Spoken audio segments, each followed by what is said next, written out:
La palabra con nosotras, con nosotros.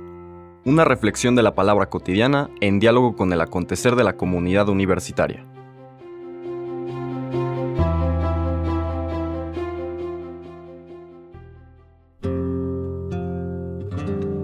Hola, buenos días. Bienvenidos, bienvenidas a la palabra con nosotras, con nosotros.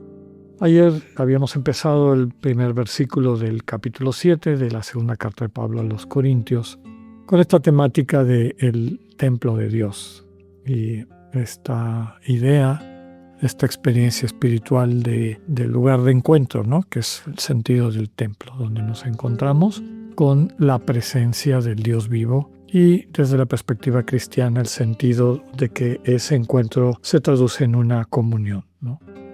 En tomar conciencia de un amor compartido y construir esa relación precisamente desde esa entrega mutua.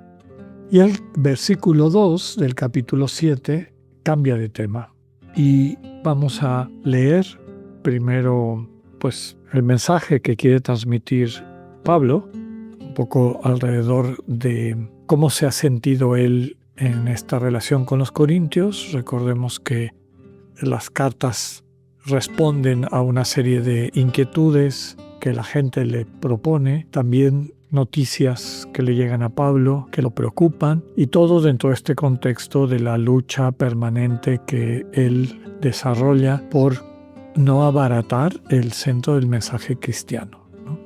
Que lo que salva es el encuentro con Jesús, con el crucificado y resucitado, con el Cristo, cuya muerte nos sana de todo aquello que nos mata, que nos destruye, porque lo asume sobre sí, y como dice la liturgia pascual de la Iglesia Oriental, con su muerte destruye nuestra muerte. Vamos a leer los primeros 7, del versículo 2 al 7 del capítulo 7, para que veamos qué es lo que está Pablo recordándoles de esta trayectoria a los corintios. Háganme un lugar en su corazón. A nadie hemos perjudicado, a nadie arruinado, a nadie explotado. No lo digo como reproche. Ya les he dicho que los llevo en el corazón unidos en la vida y en la muerte. Puedo hablarles con plena franqueza y sentir plena satisfacción por ustedes. Estoy lleno de consuelo y desbordo de gozo en medio de todas las pruebas.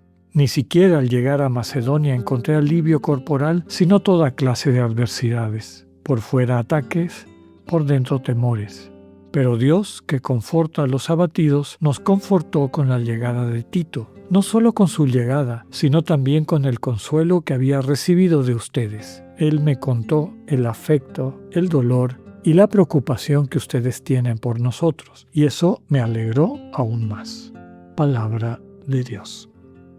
Como les comentaba, llama la atención, lo he llamado de tiempo atrás, desde que empezaron estos estudios críticos de la Sagrada Escritura, cómo cambia de tema, ¿no? Había estado hablando del templo, un poco subrayando la importancia del ministerio de los cristianos, de que seamos testigos, que transparentemos ese dinamismo que ha cambiado nuestras vidas, etc.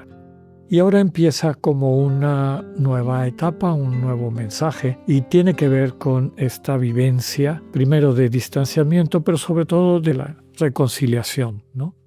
De cómo, habiéndose quedado con esta imagen negativa de lo que había pasado en la comunidad de Corinto y que, como sabemos, inclusive una persona le faltó al respeto a Pablo en público, pues las cosas ahora se han ido transformando, cambiando para bien. Sabemos que Pablo era muy quisquilloso de vivir lo que los evangelios eventualmente dirán con aquella frase: entreguen gratis lo que han recibido gratis. Él no vivía de su predicación, no vivía de ese servicio al reino de Dios, tenía su propio oficio y en varias ocasiones dice que lo realizaba para que no le colgaran esa etiqueta, ¿no? Y que su predicación tuviese este nivel de autoridad moral importante. Yo no vivo de eso, yo no me dedico a eso, por lo tanto no estoy buscando quedar bien con la gente porque dependo de sus donativos o de la manera como ustedes me sostienen, ¿no? Y por eso dice: yo no perjudico a nadie arruiné, a nadie exploté. Pero dado que está ahora en un camino de reconciliación, les dice, no se los digo como reproche, más bien para subrayar lo que les he comentado, que los llevo en el corazón. Y lo dice con esta expresión tan linda, ¿no? Unidos en la vida y en la muerte. Unidos en esta vida y unidos en la vida que empezará cuando crucemos la puerta de la muerte. Y por eso les dice, me siento invitado y capacitado para comunicarme con franqueza con ustedes. Finalmente les comenta que en medio de la persecución y las dificultades que estaba viviendo en Macedonia, justo antes de escribir esta carta, en Filipo o en Tesalónica, no sabemos en dónde, les dice, precisamente ustedes se han convertido en mi fuente de alegría, de consuelo. Comenta que acaba de llegar Tito al lugar donde está Pablo y lleva las buenas noticias de lo que pasó en Corinto. Como toda la comunidad está preocupada por Pablo, desde luego lo tiene presente en su oración, se restituye este vínculo de confianza, de cariño, de comunidad, finalmente de comunión.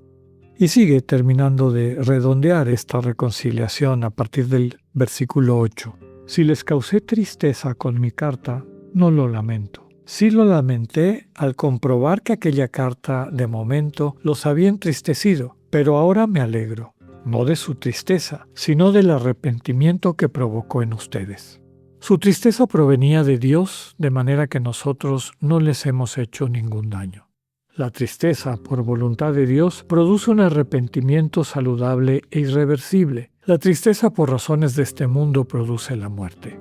Fíjense bien cuántas cosas ha suscitado en ustedes la tristeza que proviene de Dios. Cuánta solicitud, cuántas excusas, cuánta indignación, cuántos respetos, cuánta añoranza, cuánto afán, cuánto escarmiento. Han demostrado plenamente que en este asunto no son culpables. Así que si les escribí, no fue por el ofensor ni por el ofendido, sino para que descubrieran por ustedes mismos y delante de Dios la preocupación que ustedes tienen por nosotros, lo cual me llenó de consuelo. A nuestro consuelo se añadió la alegría inmensa por el gozo de Tito, que había quedado satisfecho de ustedes. Y si había presumido de ustedes ante él, no quedé mal. Todo lo contrario, de la misma manera que siempre les he dicho la verdad, así nuestro orgullo por ustedes ante Tito resultó justificado. Y su cariño por ustedes crece cuando recuerda la obediencia y la meticulosa atención con que lo recibieron. Cuánto me alegro de poder confiar plenamente en ustedes. Palabra de Dios. Así termina el capítulo 7 de la segunda carta a los Corintios. De aquí podemos recuperar dos cosas, desde luego la reconciliación que ya hemos descrito, pero un concepto espiritual teológico importante, esta tristeza que viene de Dios, de la que habla Pablo. Es lo que eventualmente se conocerá en la tradición cristiana, en la espiritualidad cristiana, como la compunción. Compunción que significa el herir, punzar repetidamente, la manera como el amor de Dios, el testimonio vivo del amor divino, punza nuestro corazón endurecido por el egoísmo y al ver las consecuencias de nuestro egoísmo nos resensibiliza y va acompañado de esta tristeza, muchas veces acompañado de lágrimas, que los padres de la Iglesia han llamado el segundo bautismo. Cuando viendo el mal que hemos causado por nuestra ceguera y egoísmo, o captando el bien que dejamos de hacer, nos duele y realmente nos duele al fondo del corazón. Pero no es un dolor que nos encierra en nosotros, en nosotras mismas, sino es un dinamismo de sensibilización que nos impulsa a ver al hermano o a la hermana y dirigir nuestra vida en este nuevo dinamismo del amor compartido. Que sepamos acoger las ocasiones en que Dios nos regala esta tristeza que da vida, esta herida que transforma nuestros corazones para bien. Que tengan un buen día, Dios con ustedes.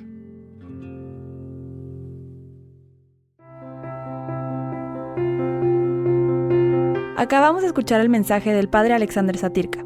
Escúchalo de lunes a viernes a las 8:45 de la mañana por radioiberoleon.com, a través de nuestra app gratuita para iOS y Android, o por Spotify.